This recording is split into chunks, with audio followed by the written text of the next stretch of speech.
de mirar toda esta parte que ya hemos manejado de ritmos de paro, desfibrilables y no desfibrilables, entraremos en una parte muy importante de la ACLS, como es el manejo de las arritmias, donde tocaremos la parte de las taquiarritmias y las bradiarritmias. Entonces, vamos a recordar nuevamente lo que hablábamos al principio de que el corazón tiene un sistema de conducción propio, el cual arranca en el nodo sinusal, posterior a esto viaja al nodo AB.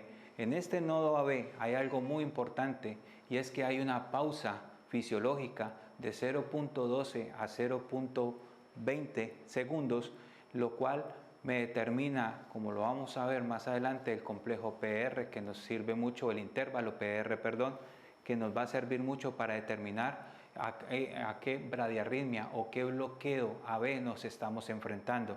Es por eso que después de que hace el corazón esta pausa fisiológica, pasa el impulso hacia los ventrículos por medio, primero pasa la onda por el haz de His y posterior a esto va a viajar a todas las fibras de Purkinje, abrazando este corazón y permitiendo que ese corazón haga su contracción. Ahora, después de recordar esto, es importante recordar y repasar los parámetros del electrocardiograma.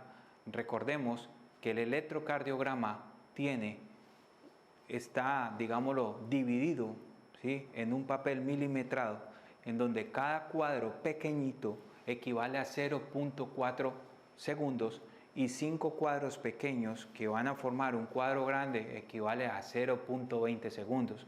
Es importante determinar que el intervalo PR es aquel que se va a medir desde el inicio de la onda P hasta el inicio de la Q, y teniendo en cuenta de que este es de 0.12 segundos a 0.20 segundos. Cuando este está prolongado, tenemos que tener en cuenta que tenemos que revisar ante qué bloqueo estamos presenciando en un paciente, especialmente con una bradiarritmia.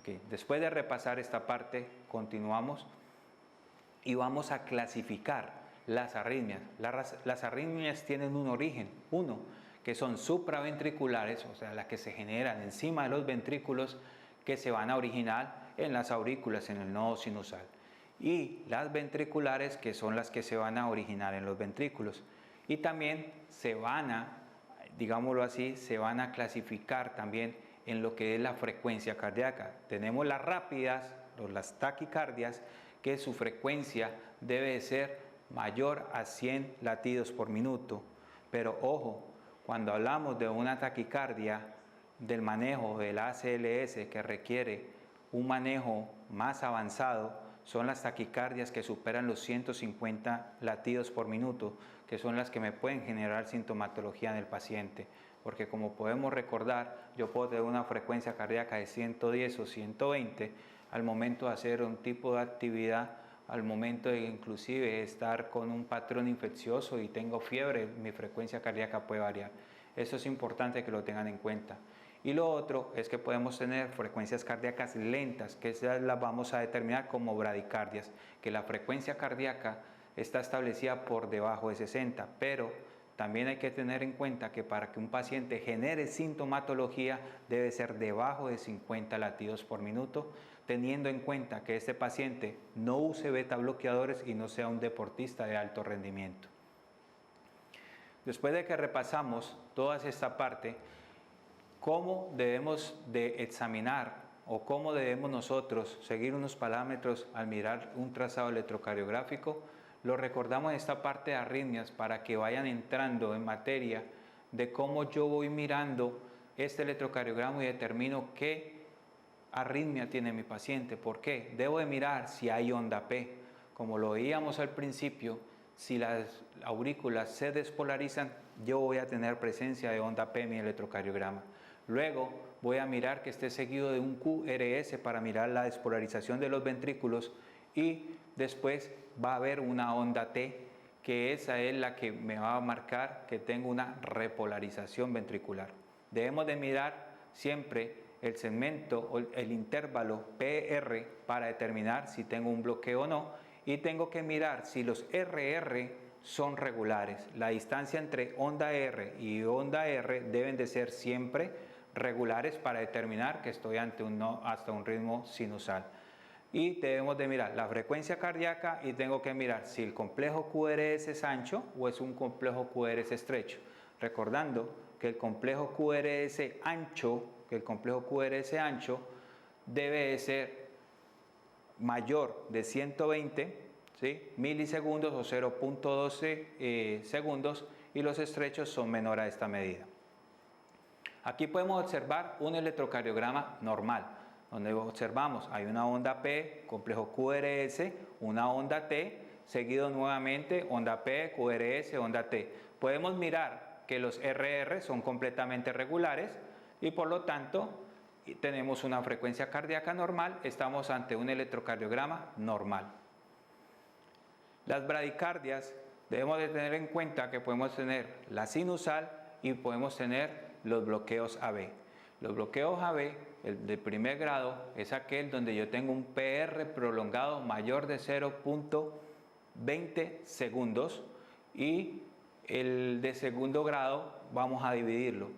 Segundo grado es MOVIS 1 o MOVIS 2. MOVIS 1, que tenga una prolongación o que haya una prolongación progresiva del PR, donde él se va cada vez alargando más en el tiempo hasta que en algún momento no conduce a un QRS. Y el MOVIS 2 son, en algunas ondas vamos a tener onda P y en otras no conducen. Y el tercer grado, hay una disociación completa entre el QRS y la onda P, como ya lo vamos a ver en los siguientes ejemplos. Este es el bloqueo AB de primer grado. Observemos que el complejo PR está muy prolongado, ¿sí?, pero esa prolongación es igual en todos los segmentos o todos los latidos. Quiere decir que estamos ante un bloqueo grado 1. ¿Por qué? Porque siempre va a conducir a un QRS y tenemos una prolongación del PR sin que haya cambios de él. Solo la prolongación, como lo podemos ver en la imagen. Ahora, tenemos un bloqueo AB grado 2, MOVIS 1. El MOVIS 1, o conocido como el fenómeno de Weckenbach, son que el paciente tiene un PR que empieza a alargarse poco a poco hasta que una P no conduce a un QRS. Entonces recordemos, el PR se va prolongando en el tiempo hasta que no conduce. Ese es el bloqueo AB grado 2, MOVIS 1. Ahora, el bloqueo AB grado 2, MOVIS 2, como podemos observar, debemos de tener muy en cuenta y de tener mucho cuidado con su diagnóstico, ya que su PR puede estar normal o puede estar prolongado. Lo que tenemos que mirar, como lo vemos en esta imagen, es que el PR está completamente normal, pero en algún momento vemos que aparecen dos ondas P. No hay un QRS entre una P y otra onda P. Quiere decir que no hubo una conducción hacia los ventrículos. Ese es un bloqueo que es delicado y hay que manejarlo oportunamente porque me predice que viene un bloqueo AB grado 3 o grado completo, como lo vamos a ver acá.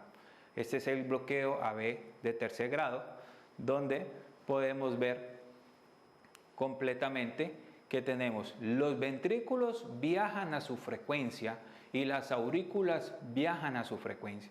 Es totalmente separados, ¿sí? Es una disociación aurículo-ventricular. Tengamos en cuenta que la frecuencia cardíaca de un bloqueo AB de tercer grado depende del marcapaso subsidiano que se dispare. Cuando yo tengo un bloqueo AB de tercer grado, quiere decir que ningún impulso que viene de arriba de las aurículas está pasando a los ventrículos. Por lo tanto, el ventrículo empieza a disparar focos ectópicos o marcapasos subsidianos, en donde si los que dispara vienen del haz de His, van a tener una frecuencia cardíaca que oscila más o menos entre 30 y 40, y si tenemos ya de las fibras de Purkinje, podemos tener frecuencias cardíacas mucho más bajas, ¿sí? Sigamos. Ahora, ¿qué debo de hacer yo cuando tengo un paciente con una bradicardia? ¿Qué tengo que hacer yo cuando yo determino en el monitor que tengo una bradicardia, ya sea una bradicardia sinusal o un bloqueo AB? Debo de preguntarme, ¿el paciente está estable o está inestable? Para yo determinar qué voy a hacer con este paciente. Es lo más importante en el manejo de estos pacientes. Lo primero que tengo que hacer es si el estado mental del paciente está alterado, su estado de conciencia y su manera de respuesta a mis preguntas. Si el paciente tiene alteración del estado de conciencia, tiene dolor precordial, tiene disnea, tiene hipotensión, tiene signos de shock claro o signos de falla cardíaca aguda, estos pacientes tienen que ser manejados de inmediato. Uno de ellos, solo uno de ellos que esté presente, me determina que el paciente está completamente inestable. Solo uno, no debo de tener presente todos los parámetros. Solo uno. Ejemplo, el paciente tiene una presión arterial de 80-40. Ya dijimos que una sistólica por debajo de 90 es un paciente inestable. Entonces, eso es un ejemplo. Uno de ellos que esté alterado requiere manejo. ¿Y cuál es el manejo? El paciente que está inestable, entonces el objetivo en las bradicardias es el manejo de la frecuencia cardíaca. ¿Cuál es el manejo que le debemos que dar? El medicamento es la atropina. La atropina se debe suministrar 1 miligramo cada 3 a 5 minutos con una dosis máxima de 3 miligramos. Se preguntarán, ¿por qué 1 miligramo y no 0.5? Desde el 2020 la AJA modificó esta parte. La dosis que se venía dando de 0.5 miligramos 3 a 5 minutos a un máximo de 3 miligramos cambió, pero cambió a 1 miligramo. Se coloca igual que la adrenalina, 1 miligramo cada 3 a 5 minutos, teniendo en cuenta que en este tenemos un tope y el tope es 3 ampollas que equivalen a 3 miligramos. Después de que yo manejo este paciente con atropina y no tiene ninguna respuesta, el paciente no me responde al tratamiento, yo puedo colocar un marcapaso transcutáneo o debo de dar una infusión de dopamina o de adrenalina. ¿Sí? Esto es el manejo de las bradicardias inestables. De los pacientes estables simplemente se monitorizan, como lo vamos a ver en este algoritmo. Este es el algoritmo de la AJA 2020, donde le dice que si el paciente tiene una frecuencia por debajo de 50, está sintomático, ustedes siempre deben de tener en cuenta que ese paciente tiene que garantizarle oxígeno, canalización de vía venosa y monitorizar a este paciente. Siempre deben de tener todo este pool y un electrocardiograma de 12 derivaciones, siempre.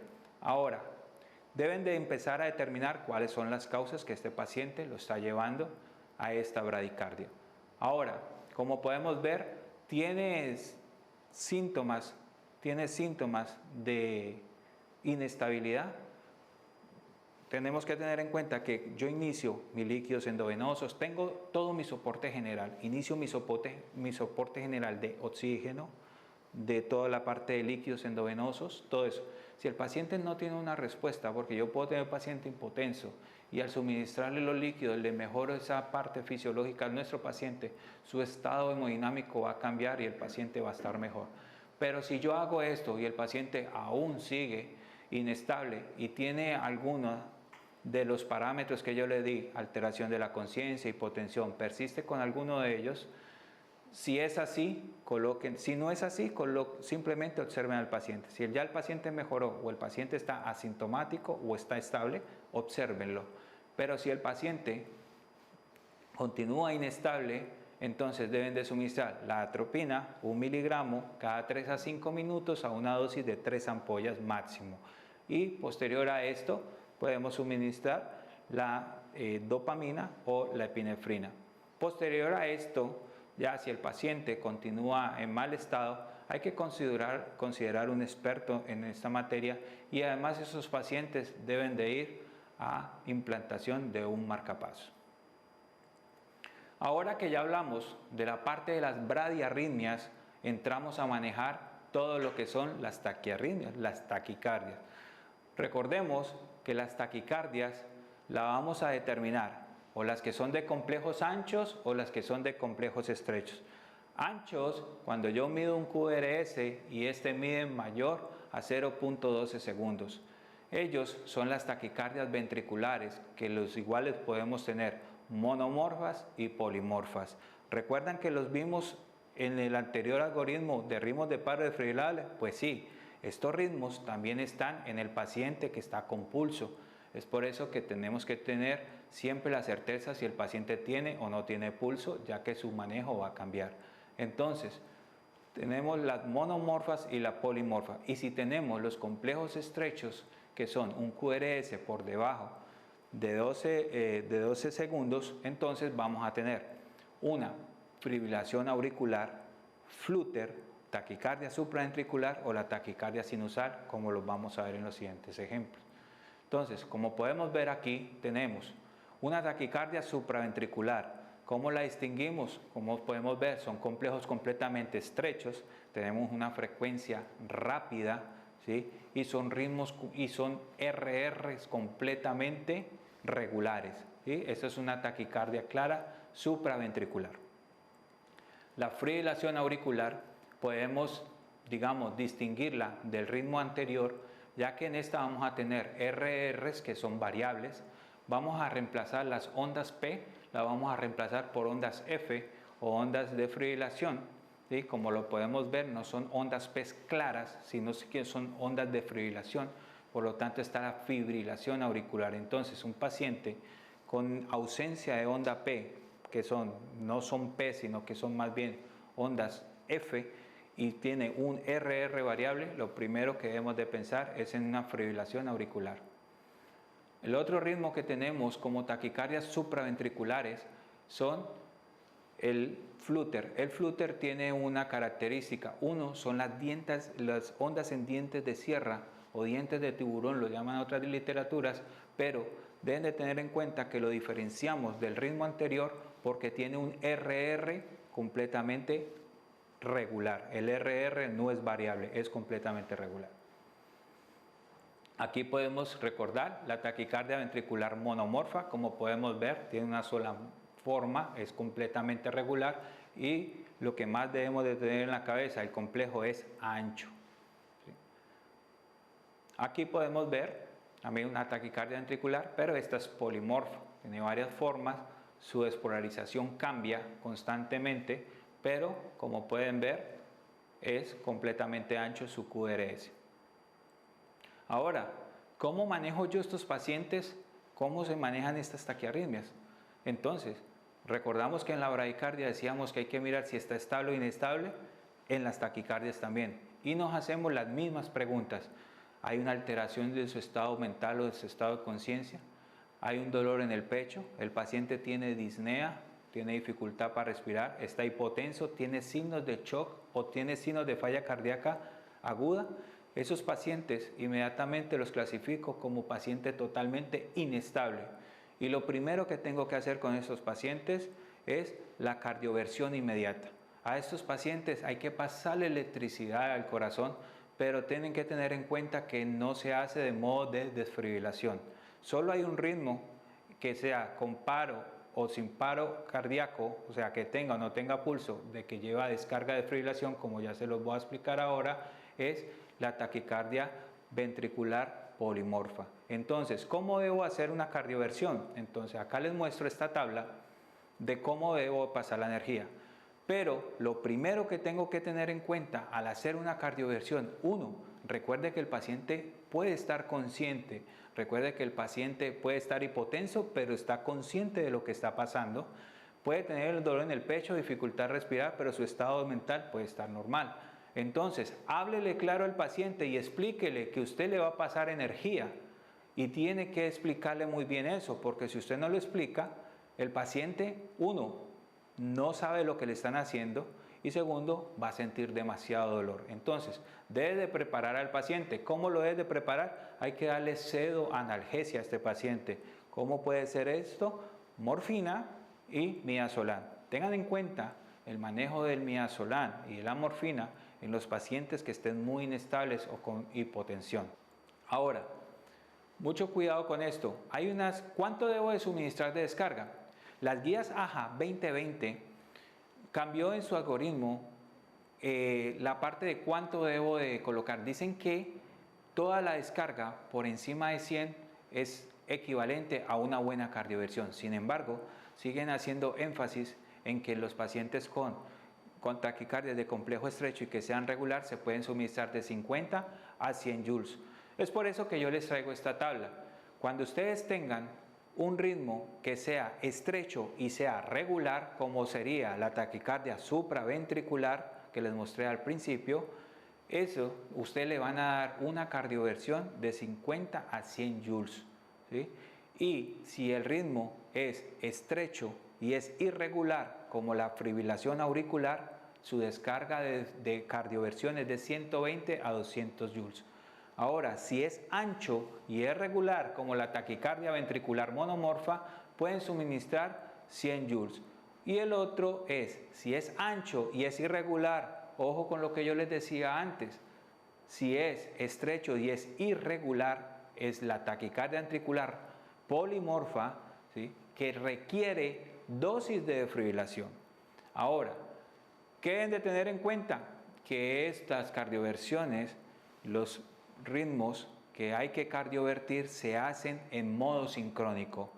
En el monitor hay que colocar modo sincrónico para que de esta manera, cuando yo coloco el modo sincrónico, aparece inmediatamente encima de cada R de ese complejo, aparece un punto. Quiere decir que cuando yo dé mi descarga, esa energía va a caer en el punto más alto de la R y va a permitir de restablecer un ritmo cardíaco normal. Pero con la polimorfa no podría hacer esto, porque al tener una forma diferente, al no ser monomorfa, al no ser regular, pues no va a encontrar esa sincronización entre R y R, y la descarga va a caer donde no debe caer y voy a mandar al paciente a una fibrilación ventricular posiblemente. Es por esto. Ahora, ¿le pongo adenosina o no le pongo adenosina a un paciente inestable? Pues la AJA recomienda de que tú lo puedes usar, pero teniendo en cuenta de que el ritmo sea completamente regular, como cuál, la taquicardia supraventricular, la taquicardia ventricular monomorfa o la supraventricular, que sea ya sea de complejo ancho o complejo estrecho, pero que sea ritmo regular. De esta manera la podrías considerar. Ahora, lo que acabamos de ver anteriormente era el paciente completamente inestable. Lo que se me debe grabar es que el paciente inestable, mi mensaje en la cabeza siempre va a ser cardiovertir. De esta manera voy a mejorar la supervivencia de mi paciente. 2. Ahora ya no tenemos el paciente inestable. Todas las preguntas que yo le hice son negativas. Su estado de conciencia está bien, no tiene dificultad para respirar, no tiene dolor en el pecho, no hay signos de falla cardíaca, no hay signos de shock agudo. Entonces, ese paciente para mí está estable. Tiene una presión arterial normal, está estable.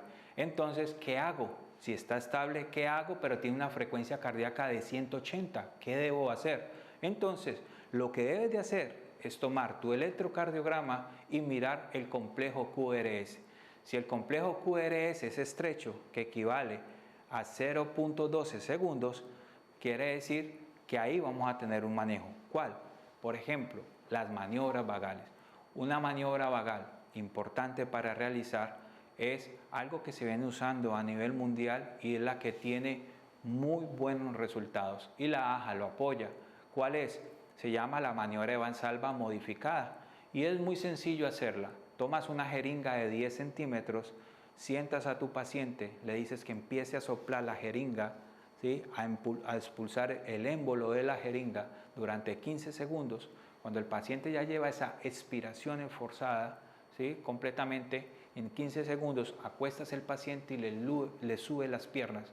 Eso hace un efecto vagal y la frecuencia cardíaca tiende a disminuir. Ojo con esto, estas maniobras vagales solo se hacen en las taquicardias de complejo estrecho, pero que tengan complejo regular, como cuál es la taquicardia supraventricular. Ya en la fibrilación auricular no tiene buenos resultados. Después de yo hacer una maniobra vagal y ella no me funciona, yo debo de pensar en mi siguiente fármaco, que es la adenosina. La adenosina hay que saber que es un medicamento que hay que saberlo suministrar. Algo primario que debemos de reconocer de la adenosina es que su vida media va entre 5 a 8 segundos nomás. Por lo tanto, se debe colocar siempre en flush. ¿Qué quiere decir en flush? Ubicamos una llave de 3 vías en el paciente. Por una vía conectamos 20 centímetros de solución salina y por el otro conectamos el medicamento. De manera sincronizada suministramos la adenosina y la solución salina. Elevamos la extremidad del paciente y vamos a observar en el monitor que tiende a hacer una pequeña sistolia e inmediatamente el ritmo que estaba en taquicardia empieza a ser sinusal. Debemos de tener en cuenta que tenemos que comunicarle al paciente también lo que vamos a hacer, ya que al suministrar la adenosina, el paciente va a sentir una sensación de vacío muy grande. ¿Sí? Entonces, una de las palabras adecuadas a decirle, va a sentir un vacío muy grande, pero después va a estar usted muy bien. No caigan en el error de decirle que va a sentir una sensación de muerte, pues el paciente se va a asustar aún más. Entonces, ¿cuál es la dosis de la adenosina? La adenosina se coloca 6 miligramos, ¿sí? Y si yo requiero repetir una dosis, recuerden que si no funciona, ustedes la pueden repetir inmediatamente, puesto que su vida media es de 5 a 8 segundos nomás. La repiten y la repetirían a 12 miligramos. La AJA recomienda que llega hasta 12 miligramos. Después de ahí yo no lo escalo a 18 miligramos. Hay otras guías europeas que sí lo avalan, pero como les recuerdo, acá estamos siguiendo parámetros de la AJA. La AJA da 6 miligramos, si no funciona le doy 12 miligramos y se debe colocar en flush de manera rápida y como se los indiqué. Muy importante tener en cuenta la adenosina. Los pacientes con antecedentes de asma, hay que tener en cuenta el manejo de la adenosina, puesto que ella puede hacer un broncoespasmo de rebote. Pacientes que están normal y yo le suministro la adenosina, le controlo la arritmia y el paciente después empieza a tener dificultad a respirar. Es porque el paciente tiene un antecedente de asma y puede presentarlo. No es una contraindicación total, pero sí es una precaución que debemos de tener con estos pacientes al usarlo. Si no la quieres usar y quieres usar otro fármaco, usa el metoprolol y lo usas de 5 miligramos endovenoso. ¿Sí? La mejor manera de usarlo, lo puedes diluir en 10 o 20 centímetros, pasarlo entre 3 a 5 minutos y si quieres repetir la dosis lo puedes hacer, pero no más de 3 ampollas. Muy importante, nunca uses metoprolol en el paciente con falla cardíaca, pues puede empeorar su estado. En estos pacientes hay que considerar el uso de amiodarona. Ahora, ese es el algoritmo para el paciente estable con taquicardias de complejo estrecho. Ahora vamos a entrar al manejo de las taquicardias, pero de complejos anchos. Recordando que cuando hablamos de complejo ancho, quiere decir que tenemos un QRS mayor de 0.12 segundos. Es ahí donde vemos las taquicardias ventriculares. ¿Cuál es el manejo de él? Debemos de tener en cuenta que si el ritmo es regular, como es la monomorfa, podemos usar la adenosina a las mismas dosis que les acabo de decir. 2. Si el paciente no responde a la adenosina o no tengo adenosina en el momento, yo debo de considerar una infusión de antiarrítmico como es la amiodarona. La amiodarona se suministra 150 miligramos en 10 minutos. Una manera adecuada es que diluyas una ampolla más o menos en 100 cc de destroza en agua destilada al 5%. ¿Por qué destroza en agua destilada al 5%? La amiodarona es un medicamento que se precipita y por lo cual es mejor usarlo en destroza en agua destilada al 5%. Después de pasar este medicamento, espera la respuesta en 10 minutos. Se puede repetir una segunda dosis. Posterior a esto, le colocas una infusión de 1 miligramo por minuto durante 6 horas. Ok, con esto concluimos el manejo de las bradiarritmias y las taquiarritmias. Recuerda que en esta parte que les acabo de explicar, el paciente siempre tiene pulso. No confundas el ritmo de paro con el ritmo de taquiarritmia en un paciente con pulso y de esta manera vas a hacer las maneras adecuadas y vas a hacer todas las maniobras adecuadas y va a ser un buen resultado para nuestro paciente.